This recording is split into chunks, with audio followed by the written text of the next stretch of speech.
Olá, eu sou Roberto Ailmer, presbítero aqui na Betânia, e venho convidar você, na verdade convocar você, para se unir a nós em batalha de oração e intercessão, para que na quarta-feira, dia 15 de setembro, vamos ter um culto voltado para abraçar os jovens.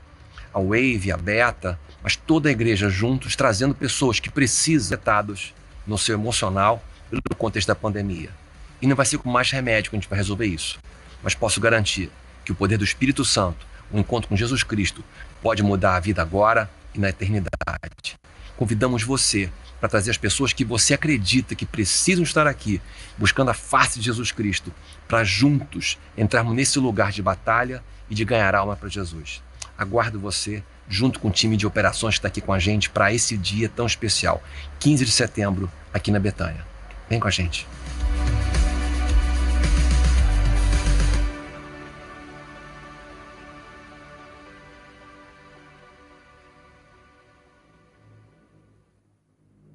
Irmãos queridos, o texto para o qual gostaria de chamar a atenção de todos nessa noite encontra-se na carta de Paulo aos Filipenses, capítulo 4, versos 10, 11, 12 e 13, que dizem assim: Fiquei muito alegre no Senhor, porque agora, uma vez mais, renasceu o cuidado que vocês têm por mim.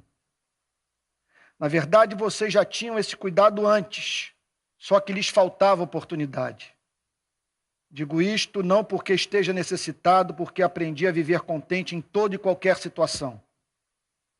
Sei o que é passar necessidade, sei também o que é ter em abundância. Aprendi o segredo de toda e qualquer circunstância, tanto de estar alimentado como de ter fome, tanto de ter em abundância como de passar necessidade. Tudo posso naquele que me fortalece. Pai Santo, envia a tua luz e tua verdade. Que possamos extrair desse texto palavras que alimentem o nosso espírito, que nos preparem para a vida, nos aproximem de ti. Nós o adoramos na beleza da tua santidade.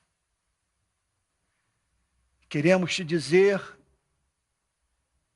que somente diante de ti que nós nos curvamos, pois tu és o único no universo que é digno da nossa radical fidelidade e mais profunda adoração. Perdoa os nossos pecados, purifica-nos das nossas iniquidades e concede-nos a consciência do teu perdão, batizando-nos com o Espírito, selando-nos com a tua graça, a fim de que sejamos tomados de alegria indizível e cheia de glória. É a oração que nós fazemos em nome do Senhor Jesus. Amém. Verso 10, Filipenses capítulo 4. Fiquei muito alegre no Senhor, porque agora, uma vez mais, renasceu o cuidado que vocês têm por mim. Na verdade, vocês já tinham esse cuidado antes, só que lhes faltava oportunidade. Paulo testemunha haver experimentado na prisão uma grande alegria em Cristo. E vale a pena nós analisarmos a natureza dessa alegria. Tratava-se, portanto, de algo que lhe acontecera, no qual via a mão de Cristo. O que o alegrava era o fato de ter recebido uma bênção na qual ele podia divisar com nitidez a ação de Jesus. Cristo fizera o amor solidário florescer na igreja de Filipos. Esse era um dos motivos da sua alegria. Essa igreja já havia expressado um grande amor pelo seu pastor, o apóstolo Paulo. Porém, por algum motivo, houve um hiato na ajuda enviada a Paulo visando o seu sustento no campo missionário. Agora, por meio do pastor Epafrodito, a igreja, estimulada por Cristo, movida por Cristo, socorria aquele que estava na ponta, oferecendo sua vida a Cristo, como sacrifício vivo em favor da evangelização do mundo.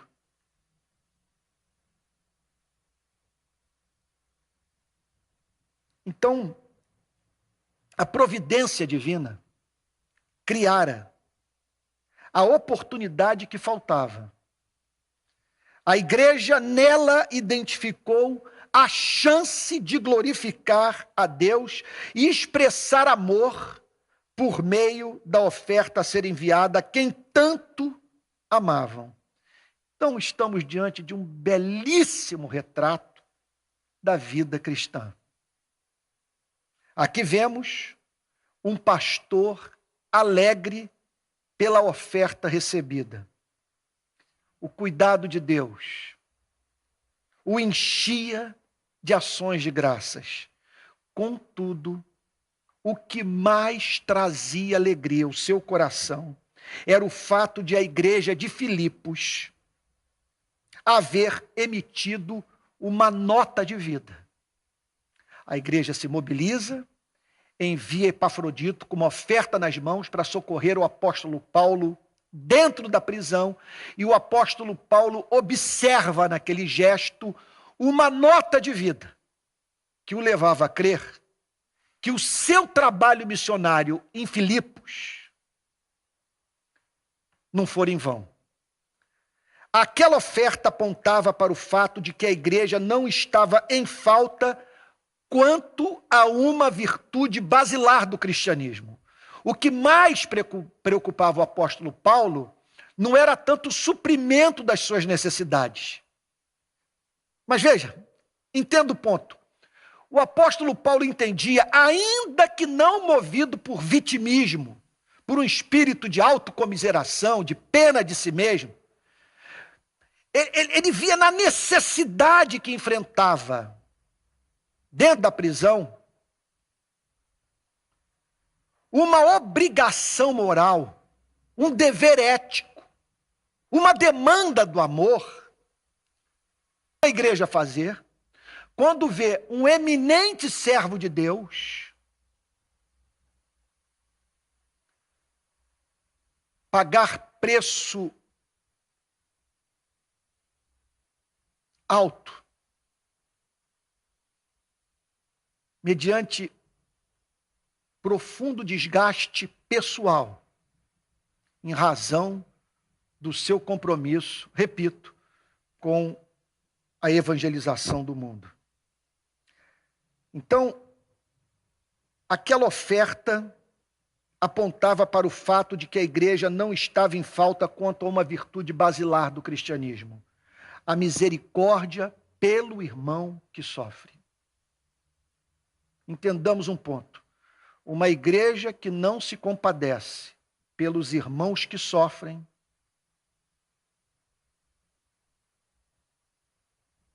está morta.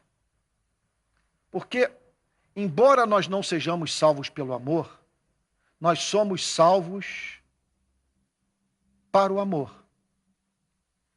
Somos justificados pela fé, mas por uma fé que precisa ser justificada pelo amor. A fé sem obras é morta, e a principal obra da fé é o amor. E a virtude mais basilar do amor é a misericórdia. Repito, a compaixão pelo que sofre. Observamos também nessa passagem a preocupação, do apóstolo Paulo em deixar clara a sua gratidão e que em nada estava ofendido pelo lapso de tempo entre as ofertas. Ele demonstra entender que havia um motivo para não enviarem ajuda. Observe, portanto, a forma doce mediante a qual o apóstolo Paulo lidava com a igreja. Havia tato. Ele não se sentia, em razão da autoridade espiritual, do respeito que ele obtinha da sua relação com a igreja de Filipos, ele não via nisso motivo para o comportamento estúpido. Ele é gentil. Paulo não era dono da igreja. Ele não via também a obra missionária como um negócio. As pessoas eram livres para ajudar de acordo com as suas possibilidades. Tudo o que ele queria não era ser ajudado, preste atenção, mas ver as marcas do evangelho na vida de uma igreja que havia acabado de nascer. A igreja havia acabado de ser plantada. E o apóstolo Paulo esperava colher a virtude da misericórdia. Em especial, quando o que sofre é irmão na fé. E não apenas isso. O que sofre, além de ser irmão na fé, é excelente. E mantém-se dedicado ao que de mais importante existe na missão da igreja no mundo. Então, a evangelização do mundo, estamos aqui no primeiro século. A preocupação do apóstolo Paulo consistia em plantar igrejas saudáveis, que evidenciassem o caráter de Cristo, a fim de que essas igrejas fossem reproduzidas pelo mundo afora. Então, a evangelização do mundo dependia de uma igreja capaz de revelar essa espécie de amor. Ele estava alegre no Senhor, repito, não tanto por ter recebido oferta, mas por ver a graça de Deus atuando na vida dos seus filhos espirituais. Há princípios, sendo assim, presentes nessa história que não devem passar despercebidos por nós. O primeiro, o princípio da gratidão, que nesse caso era via de mão dupla. Paulo era grato pela oferta recebida e os membros da igreja de Filipos eram gratos por terem encontrado a Cristo através do ministério do apóstolo Paulo. Segundo princípio, a obrigação de cada igreja local de não abandonar aqueles que se afadigam na pregação da palavra e expansão do reino de Cristo. Nós temos o dever de oferecer vida digna a esses irmãos. Em terceiro lugar, o princípio da misericórdia. A igreja deveria ter como inimaginável deixar de socorrer seus membros nas suas necessidades. E assim, o cristianismo chegou até os nossos dias. Não apenas pregação e milagres, mas também amor entre os cristãos. Verso 11. Digo isto não porque esteja necessitado, porque aprendi a viver contente em toda e qualquer situação. Paulo zelava pelo seu testemunho perante a igreja. Ele sabia que o seu exemplo de vida era tão central para a edificação do corpo de Cristo quanto as suas pregações.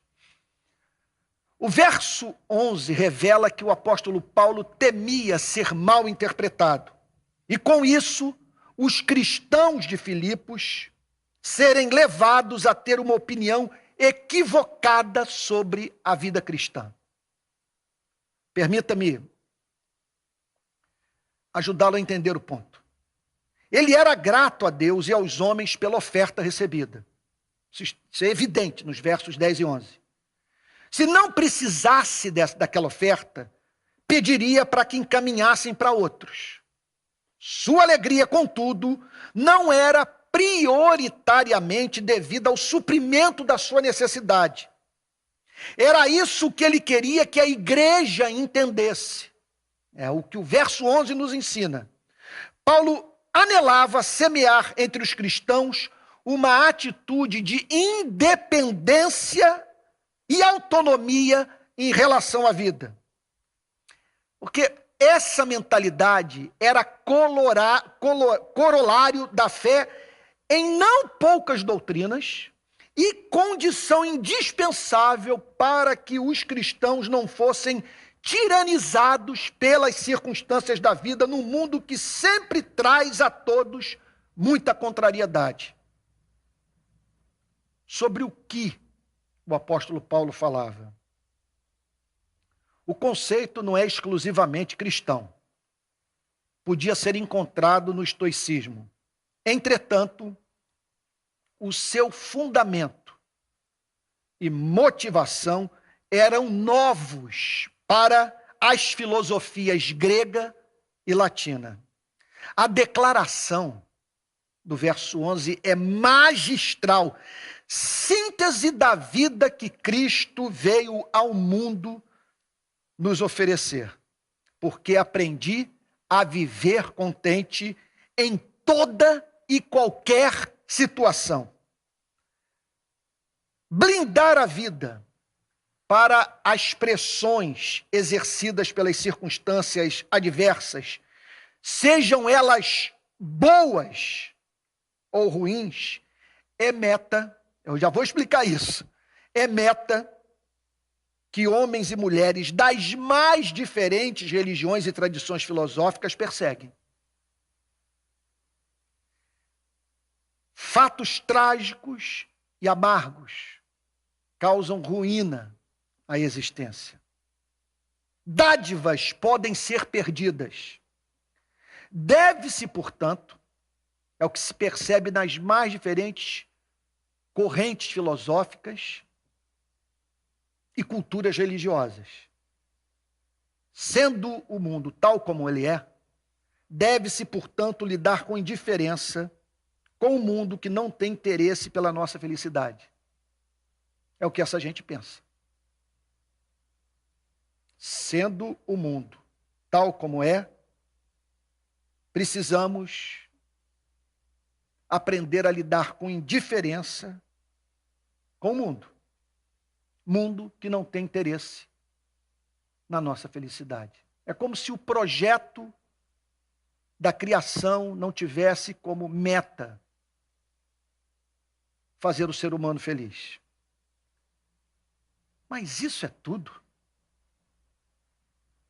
Já que eu estou cercado de tragédias, exposto aos mais diferentes tipos de sofrimento, o que me resta é apatia, é nada sentir, é encarar de modo estoico o sofrimento, dizendo tão somente que contra o destino eu não devo lutar.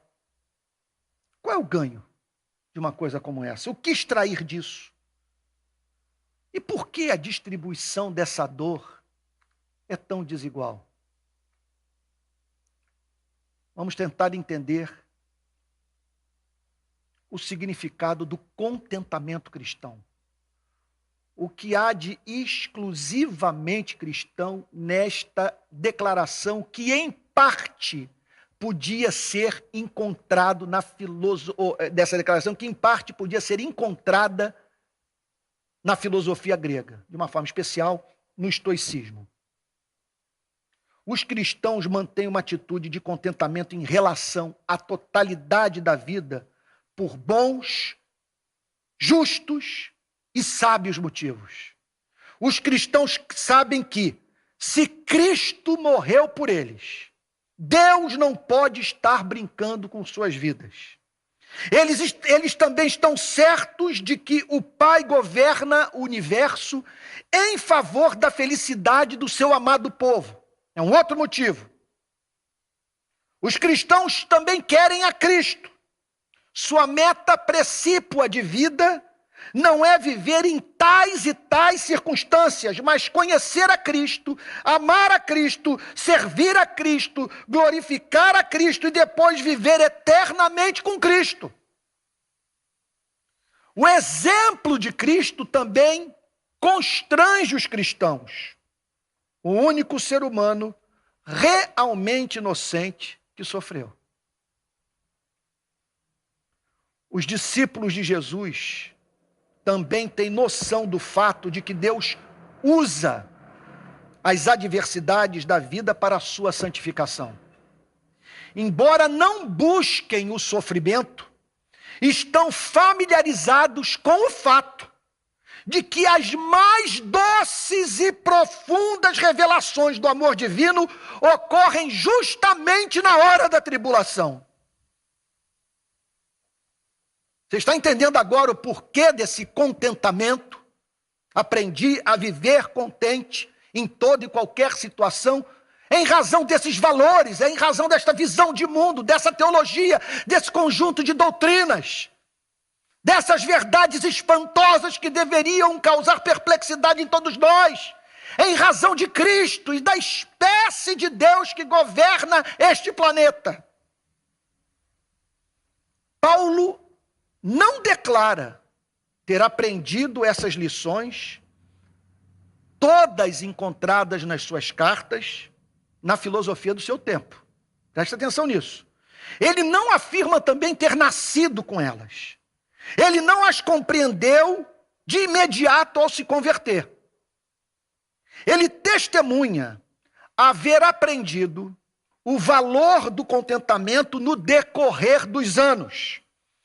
Sem a mínima dúvida, ele aprendeu por meio da impressionante fidelidade divina tornada presente nos seus momentos de sofrimento.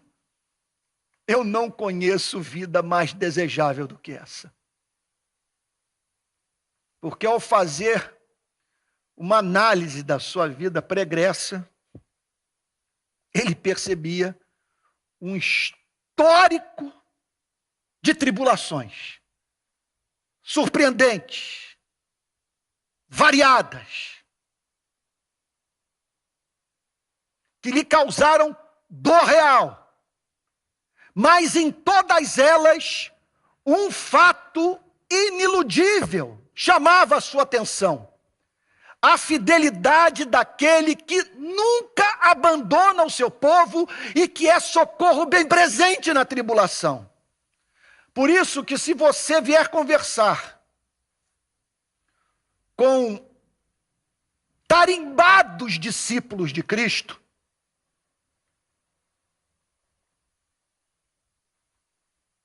você os verá dizendo que no momento do sofrimento nada entenderam. E que muitas vezes se sentiram abandonados por Deus e quase que a duvidar de um governo providencial. Agora, pergunta para esses servos de Deus, que foram tornados maduros no decorrer dos anos, se do ponto que eles se encontram hoje, a olharem para trás,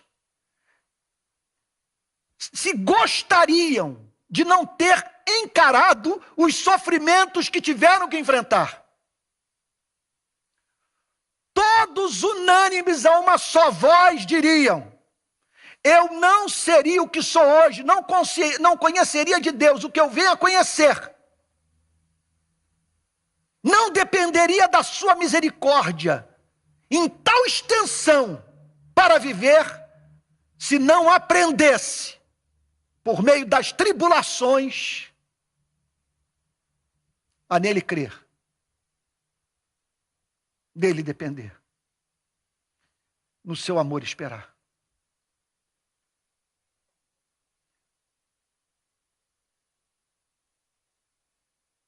Verso 12. Que passagem extraordinária. Sei o que é passar necessidade, sei também o que é ter em abundância. Aprendi o segredo de toda e qualquer circunstância, tanto de estar alimentado, como de ter fome, tanto de ter em abundância, como de passar necessidade. Paulo passa agora a apresentar um relato sobre o que significou para ele, na vida real, viver contente em toda e qualquer situação. Ao abrir seu coração com a igreja, a fim de que ela entendesse suas motivações, Paulo traz uma informação honesta para os seus membros ao apresentar uma teologia da qual os pregadores de hoje fogem em razão do medo de esvaziarem suas igrejas. Paulo apresenta a teologia da providência divina na vida dos eleitos. O que ele ensina é desanimador para quem se aproximou de Cristo pensando tão somente em ter a vida preservada de infortúnios. Não faz parte do conteúdo da aliança feita entre Deus e os homens, por meio do Evangelho, a ausência de severas tribulações nessa vida. A providência pode se nos afigurar como cruel. Não é só com você. Nesses 2000 anos de história do cristianismo,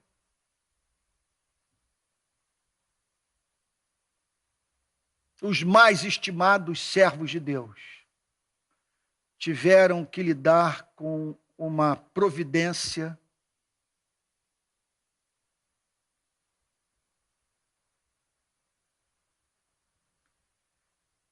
que aqueles que não conhecem o amor de Cristo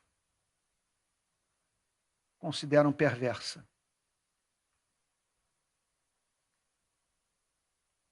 Podemos passar por momentos nos quais estaremos expostos à dúvida quanto ao fato de até mesmo haver uma providência. Tudo se torna absurdo, despropositado, sofrido. É como se o apóstolo Paulo dissesse: saí de Israel e para Filipos me dirigi, a fim de ser franco com todos vocês. Essas são as condições apresentadas pelo Evangelho. Ser reconciliado com Deus não os poupará de lutas severas. Podemos dizer, na verdade, o seguinte: quando olhamos para uma passagem como essa, chegamos à conclusão que podemos dizer o que for sobre essas lutas, mas jamais declarar que fomos enganados pelo Evangelho. Quem engana é a religião.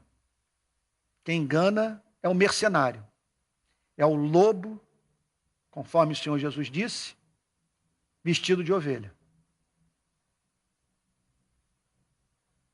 Mas o Evangelho real, que nos prepara para a vida no mundo real, nos ensina que esse amor não nos preserva de sermos levados como ovelhas para o matadouro.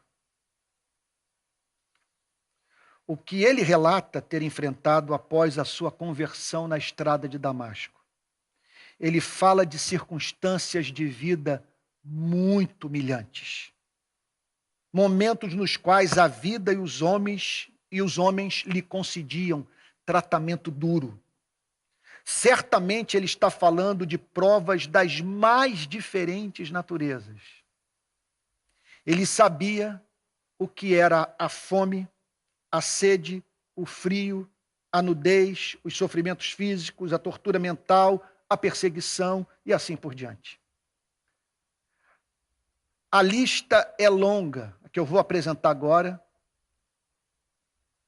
não exaustiva, sobre os sofrimentos vividos pelo apóstolo Paulo. Como, por exemplo, Atos, capítulo 14, verso 19, que essa passagem relata. Diz assim: entretanto, chegaram judeus de Antioquia e Icônio, e instigando as multidões, apedrejaram Paulo e o arrastaram para fora da cidade, dando-o por morto. Outra passagem que nos fala sobre os sofrimentos do apóstolo Paulo é Atos 16, do verso 22 ao 24. Então a multidão se levantou unida contra eles, e os magistrados, rasgando-lhes as roupas, mandaram açoitá-los com varas. E depois de lhes darem muitos açoites, os lançaram na prisão, ordenando ao carcereiro que os guardasse com toda segurança. Este, recebendo tal ordem, levou-os para o cárcere interior e prendeu os pés deles no tronco. Está falando sobre a experiência vivida por Paulo e Silas em Filipos. Atos capítulo 18, versos 12 e 13. Atos capítulo 18, versos 12 e 13. Quando Galho era procônsul da Acaia, os judeus, de comum acordo, se levantaram contra Paulo e o levaram ao tribunal, dizendo: este homem quer persuadir as pessoas a adorar a Deus de um modo contrário à lei.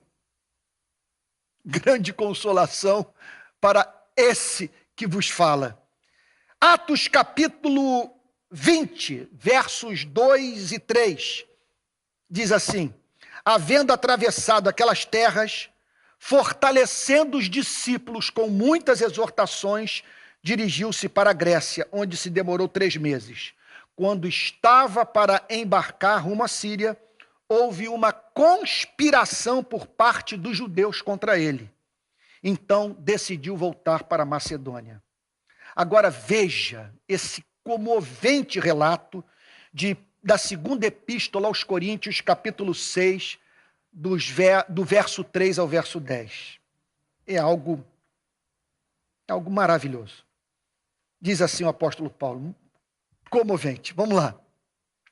Repito, segunda epístola aos Coríntios, capítulo 6, versos de 3 a 10. Não queremos dar nenhum motivo de escândalo em coisa alguma, para que o ministério não seja censurado.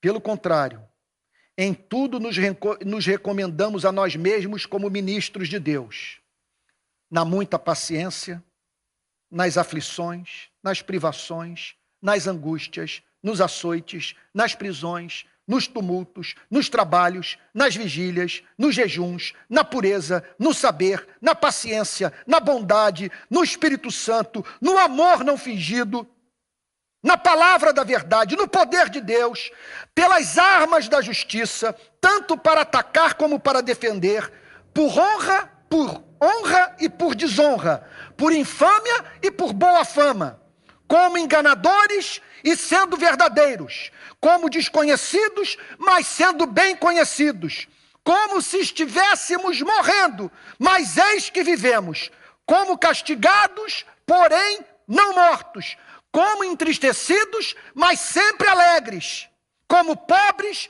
mas enriquecendo a muitos, como nada tendo, mas possuindo tudo. Esse é o cristianismo real, que não enche igreja, mas traz para o seu seio os regenerados, os que têm o DNA de Jesus, os soldados que não deixam a trincheira, os que não têm maior lealdade na vida do que aquela que é dedicada à pessoa bendita do nosso Senhor e Salvador Jesus Cristo e a sua mensagem chamada de Evangelho. Vale a todos lembrar, não há nota de ascetismo, estoicismo, autoflagelação na vida e pregação do apóstolo Paulo. Observemos isso. Ele sabia receber com ações de graças as bênçãos de Deus. Não se sentia culpado pelos dias de fartura, é o que ele diz nesse verso. Porém, não colocava nelas o seu coração, recusando-se a viver para elas, deixando-se assim corromper pela prosperidade. Em suma, guarde isso. A abundância não o corrompia e a escassez não o amargurava. Paulo possuía cérebro prodigioso. Não há como superestimar sua influência na formação da cultura das mais diferentes nações. Como sua prodigiosa inteligência se comportava nas horas da tribulação. A providência o botava nas mais diferentes condições de vida. Ele então fazia perguntas ao que enfrentava. Buscava na extensão do que sua mente permitia entender o propósito divino nesses baixos e altos da vida.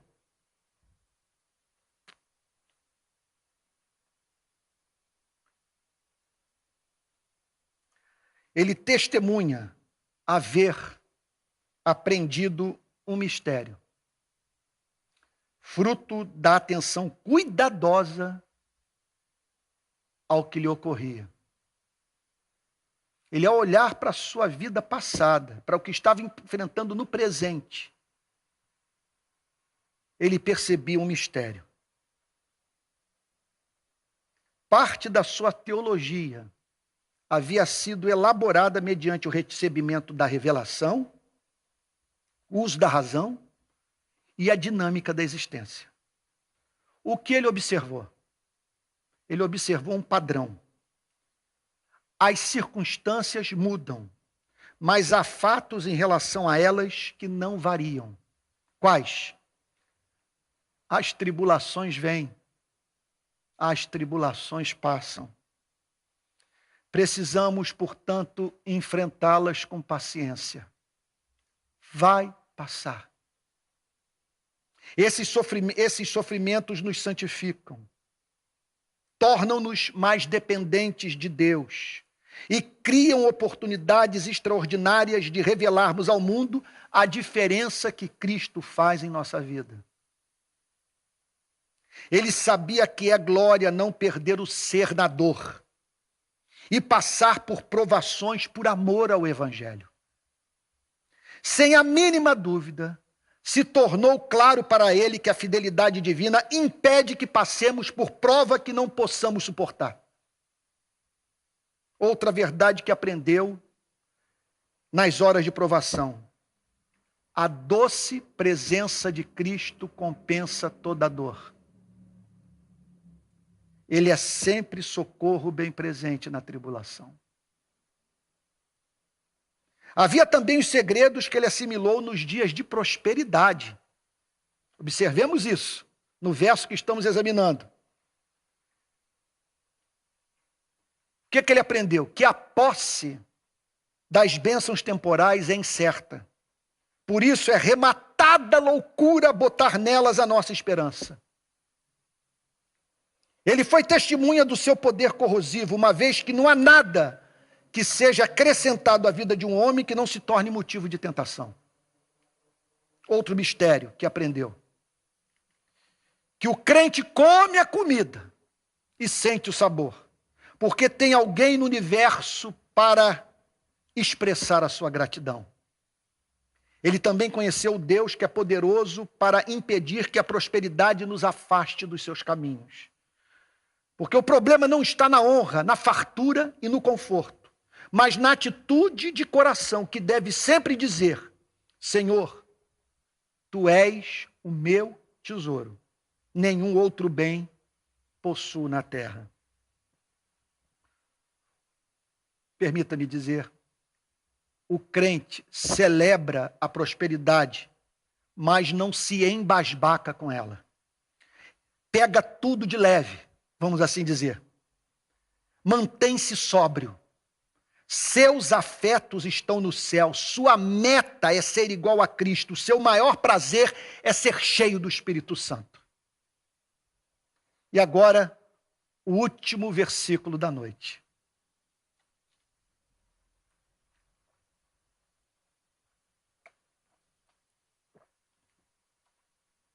Tira a sandália dos seus pés, porque o terreno agora é santíssimo.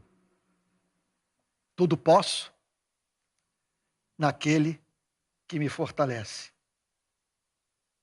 A providência divina reserva para a nossa vida lutas que surpreendem. Seguir a Cristo sempre será custoso.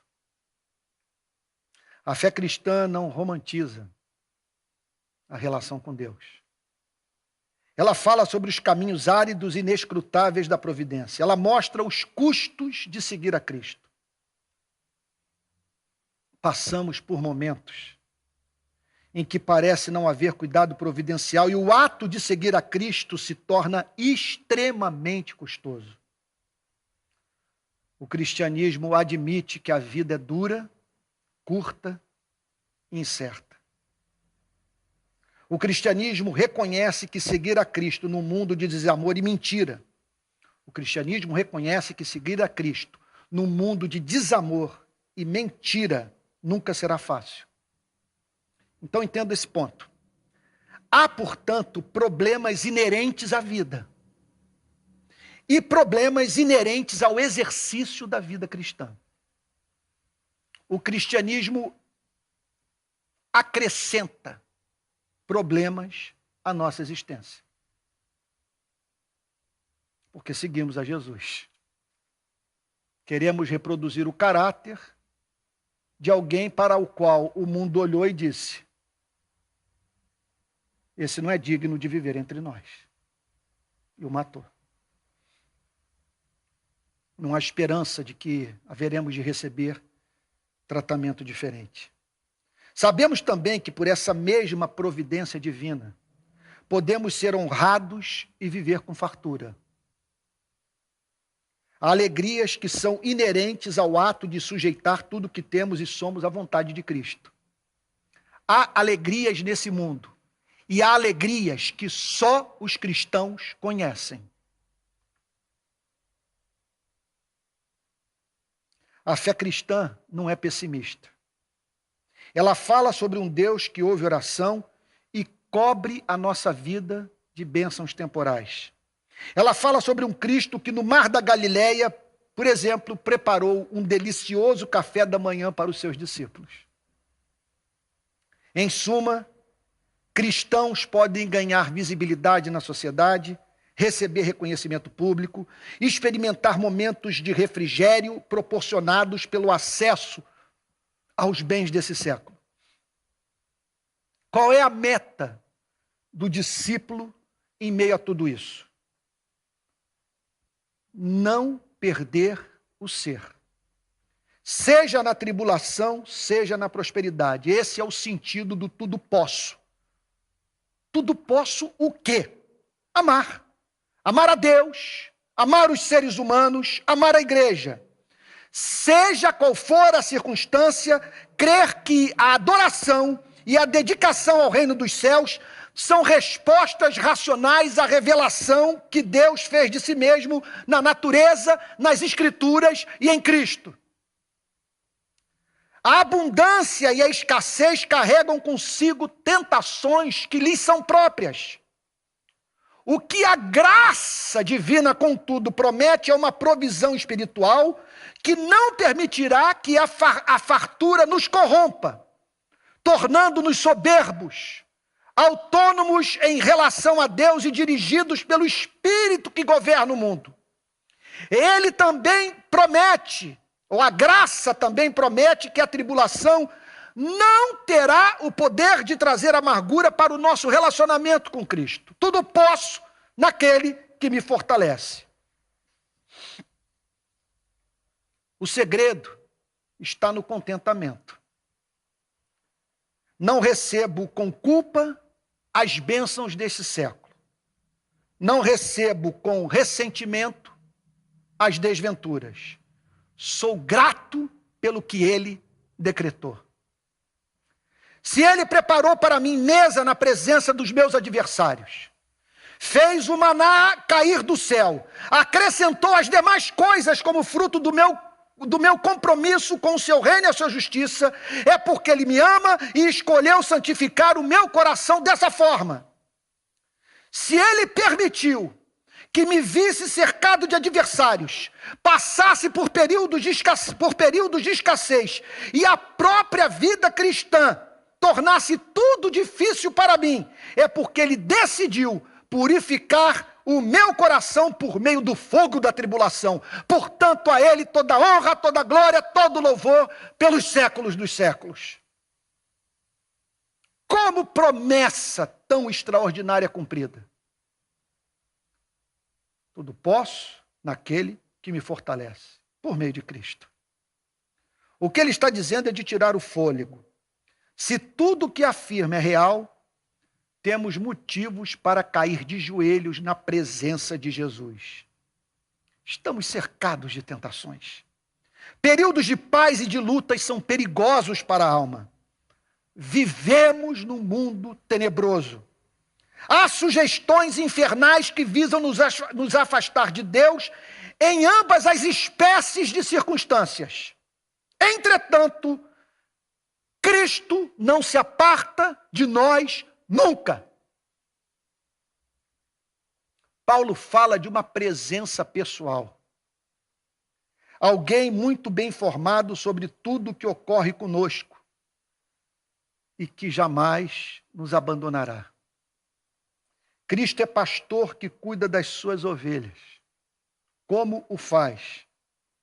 Diz o apóstolo Paulo, fortalecendo, dando força para que sejamos resolutos quanto ao propósito de vivermos para a glória de Deus, derramando poder sobre o ser, a fim de que a fé inabalável no cuidado providencial de Deus promova contentamento. Onde há contentamento, há gratidão. Onde há gratidão, há amor. Onde há amor, há fidelidade. Com profunda emoção, ao declarar tudo posso naquele que me fortalece, Paulo deve ter se lembrado de uma experiência mística vivida com Cristo antes de chegar a Roma, segundo o relato de Atos, capítulo 23, verso 11. Eu não tenho a mínima dúvida que quando ele escreveu tudo posso naquele que me fortalece, ele se lembrou de Atos 23, verso 11. Na noite seguinte, o Senhor, pondo-se ao lado dele,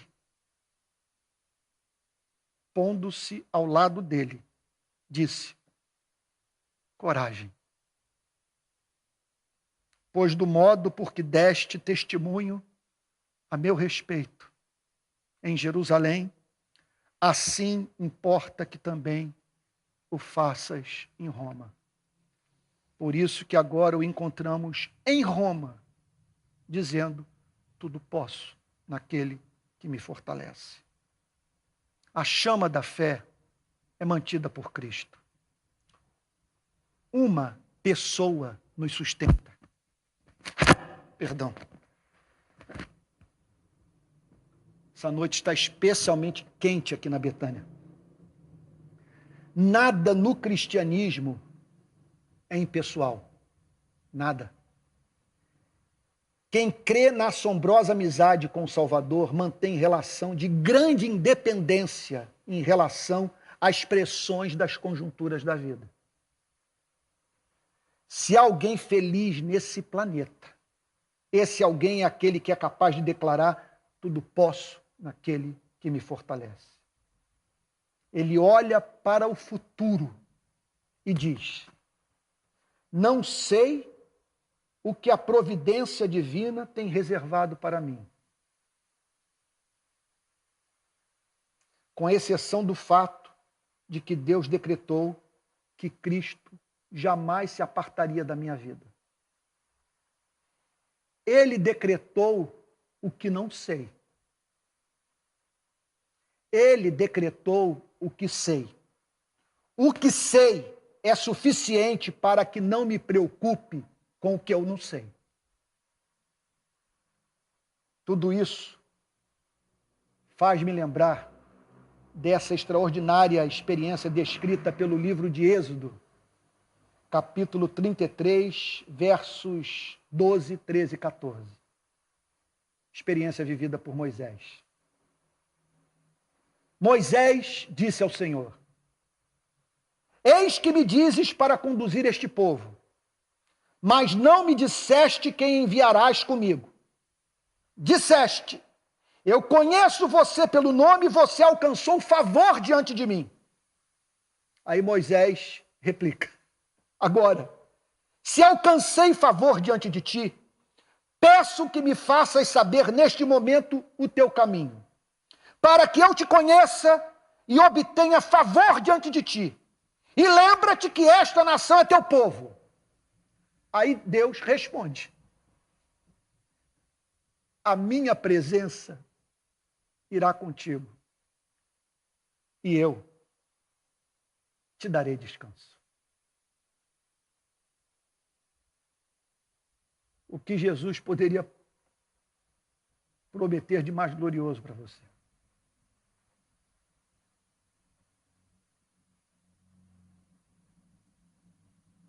Não sabemos o que nos aguarda, mas por causa dessa promessa, dessa companhia que está conosco no vale da sombra da morte, podemos dizer: certamente, bondade e misericórdia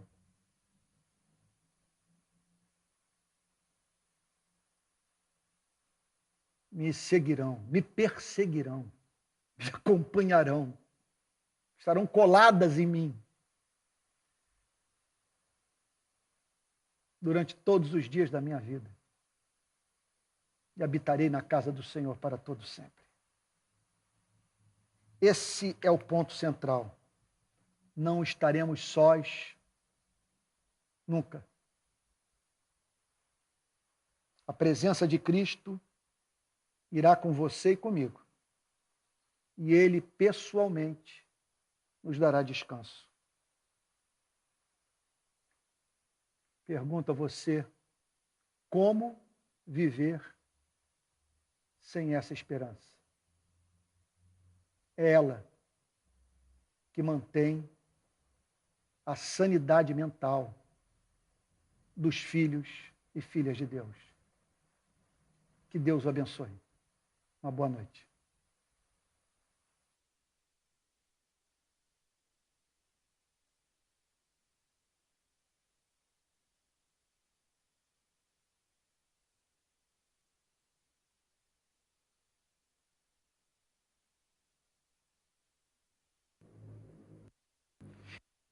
Irmãos queridos,